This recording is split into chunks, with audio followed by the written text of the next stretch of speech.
Bonjour, alors aujourd'hui je vais vous proposer non pas de parler de ce magnifique couteau, mais de parler des flippers. On en voit de plus en plus arriver. Comment dire, l'industrie se met vraiment à en faire beaucoup. Donc je pensais que c'était intéressant de vous proposer de faire un petit point sur cette technique et quels sont ses pour et ses contre et ce à quoi il faut faire attention. Donc, petit panorama de flippers dans différentes gammes de prix.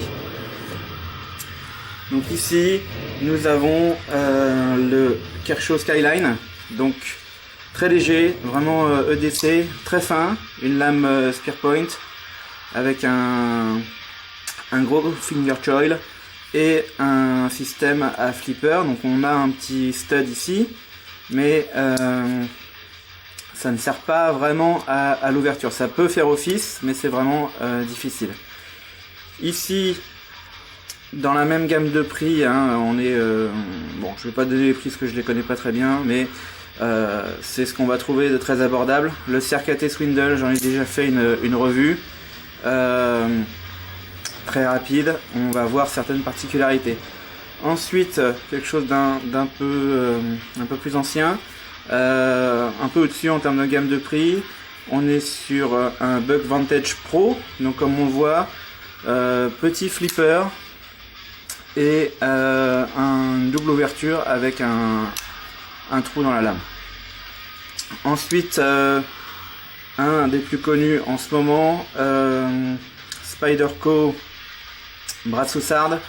Donc là, un très beau flipper. Là, on est vraiment sur du haut de gamme, hein. C'est plus grand, c'est plus cher et on va voir pourquoi.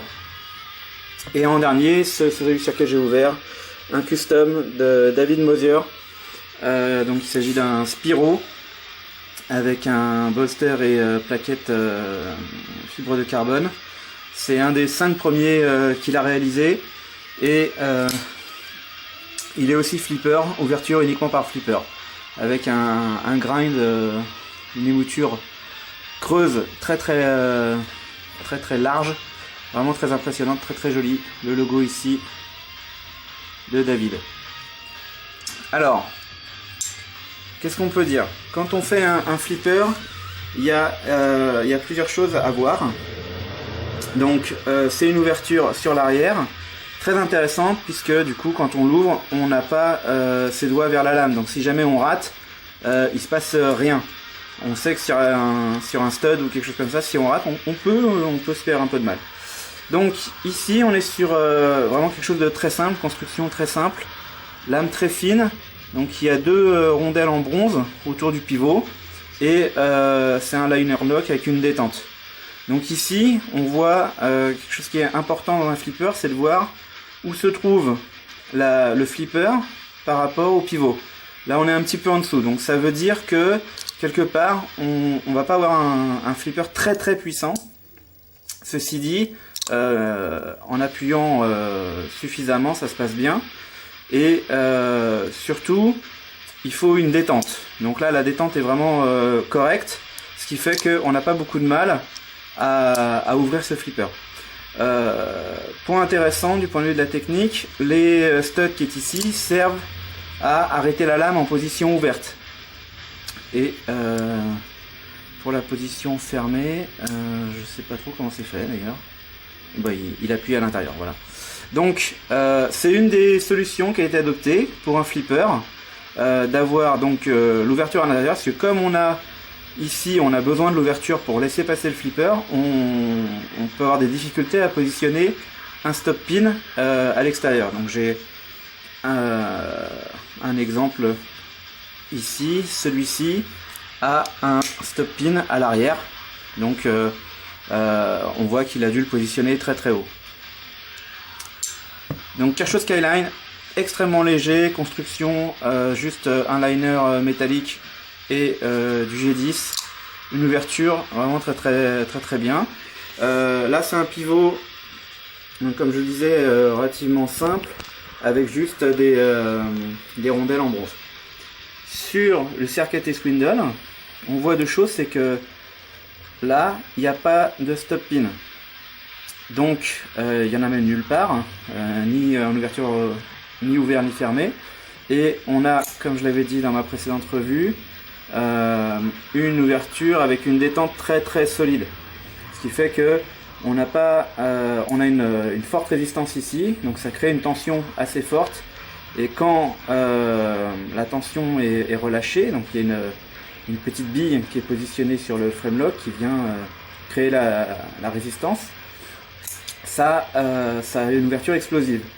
Alors là, on est en plus avec un système IKBS, donc c'est-à-dire que ce ne sont pas des rondelles en bronze, mais on a un système de roulement à billes qui est autour du pivot. Donc le système IKBS, ce sont des billes de roulement à billes qui sont positionnées autour du pivot, et c'est le frame et la lame qui font office de châssis du roulement. C'est-à-dire que si on le démonte, il y a des billes partout qui volent. Très bien réalisé, un peu dur à l'accroche. Par contre, ce qu'on voit, c'est que vraiment ça s'ouvre à tous les coups. Là, on est sur un flipper, donc il y a, comme l'a dit Monsieur from London, il y a deux types de flippers. Il y a les flippers sur lesquels il faut appuyer et les types interrupteurs à switch. Donc là, c'est clairement un switch à l'ouverture en appuyant. C'est possible, mais il faut vraiment appuyer comme un bourrin. Ensuite, une version par Buck. Ah oui, bah du coup, je vais en parler ici. J'ai oublié un petit détail. Donc ici, on a un tout petit flipper. Donc clairement, si on appuie dessus, ça ne fonctionne pas. On voit que il est positionné.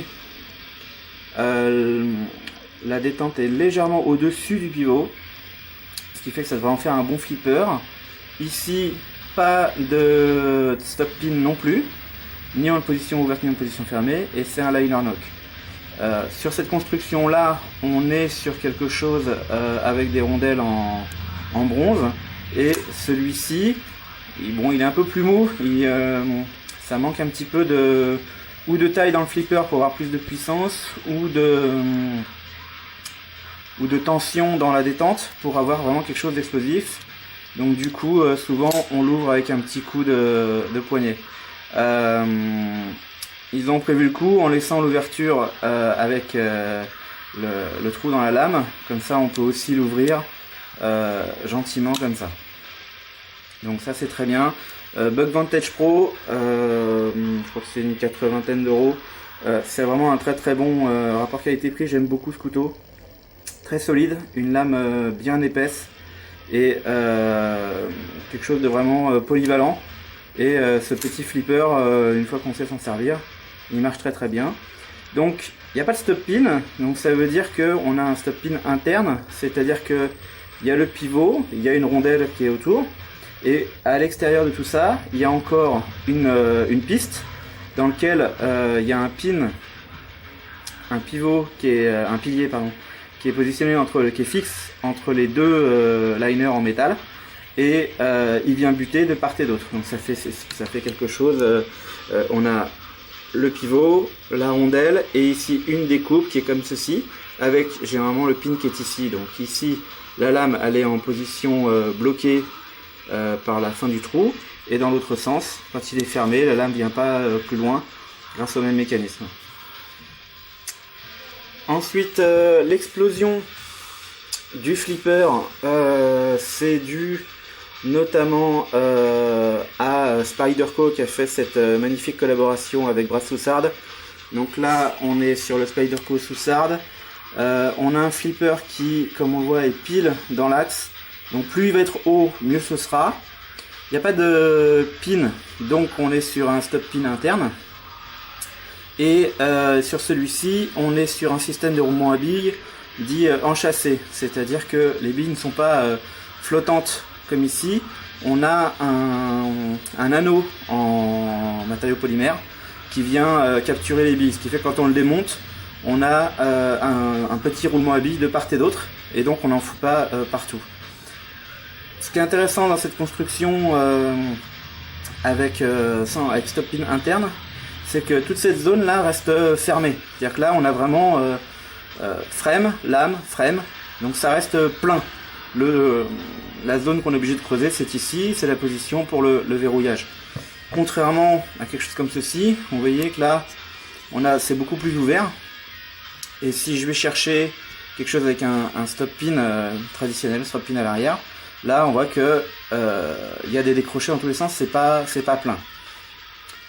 Donc celui-ci, là c'est le haut de gamme, hein, c'est vraiment framelock en titane, stonewash, plaquette en G10 avec une texture qui était un peu agressive que j'ai adoucie, une très belle lame en acier, je me souviens plus ce que c'est du 204P je crois. Donc bon, c'est un acier très dur, très haut de gamme, j'aime beaucoup. Ça flippe comme à rien. Celui-ci, on peut l'utiliser en switch, ça marche très bien. En poussée, ça marche très bien. Il faut juste se rappeler que c'est un système à roulement à billes, donc c'est vraiment très fluide. En termes de fluidité, évidemment, celui-ci et celui-ci qui sont sur des rondelles sont beaucoup moins fluides que ces deux-là.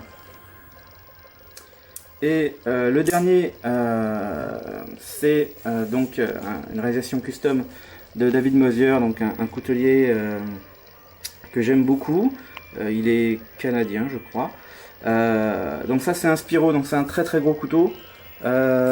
Et on est sur un flipper à l'ancienne, c'est-à-dire stop pin monté très haut. Comment ça s'appelle, rondelle en bronze. Et en termes d'action, on est sur vraiment quelque chose d'extrêmement fluide comme on l'entend à l'ouverture, et surtout à la fermeture on est sur des ajustements, là vous pouvez pas vous rendre compte, mais l'action de la lame c'est vraiment on dirait j'en sais rien, du verre sur du verre, enfin c'est incroyable. Vraiment une très belle réalisation, très beau couteau. Ce qui est intéressant, c'est que David a adopté donc un stop pin externe très haut, de façon à pouvoir mettre son flipper qui est tout petit, hein, avec juste 3 crans, bien positionné, quelques millimètres au-dessus du pivot. Quand j'ai voulu préparer cette vidéo, j'ai fait aussi un petit peu de recherche sur qui a mis au point le flipper. Quand on parle de flipper, il y a plusieurs noms de couteliers qui apparaissent. Donc on va parler de Canonion, donc CRKT Swindle, c'est un design Canonion. On va parler aussi de Kit Carson, qui est un autre coutelier américain qui a développé, qui a popularisé le flipper, ainsi que des marques comme CRKT qui a pas mal travaillé à la démocratisation du flipper. Ce que j'ai été étonné de trouver, c'est que si on cherche à savoir qui a inventé le flipper, alors on remonte un certain nombre de noms. On va parler de Monsieur Robertson, on va parler de la personne qui l'a montré à Monsieur Robertson, qui serait a priori Mel Pardoux. Mais même Mel Pardoux ne se crédite pas de l'invention du flipper. Il a écrit sur un forum américain qu'il avait trouvé un friction folder avec un système de flipper, qui est une pièce historique qui a été datée de 1875. Donc ce qui est intéressant, c'est que ce n'est pas une invention moderne, par contre c'est une redécouverte, et évidemment une amélioration, puisque là on est sur des systèmes vraiment avec des mécanismes très avancés, de très bonne qualité. Donc voilà, je vous remercie de votre attention, et puis je vous souhaite à tous une bonne journée, et à très bientôt. Salut!